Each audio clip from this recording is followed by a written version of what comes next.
contracting and design. Because now I have removed the tile on the outside part of here.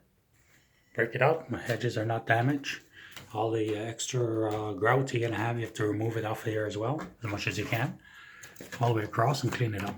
Should be a nice smooth hedge when you finish. Here I will cut in piece and cut all the way. So what I've done, I went outside and I grabbed, this is the only board I could find around. So basically what I'm gonna do for this point, I'm gonna take this piece of board here.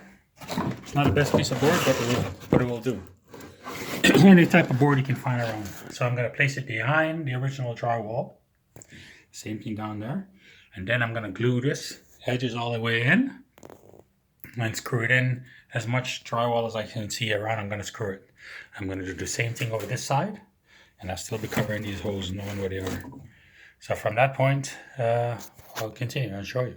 Some of the tools I've been using so far.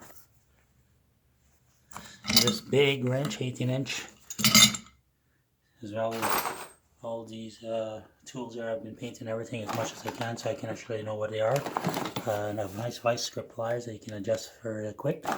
Mine looks old because they're in use. New tools running around. I use all my tools. You're gonna need your bit and your saw to cut. So now this is what I'm gonna use.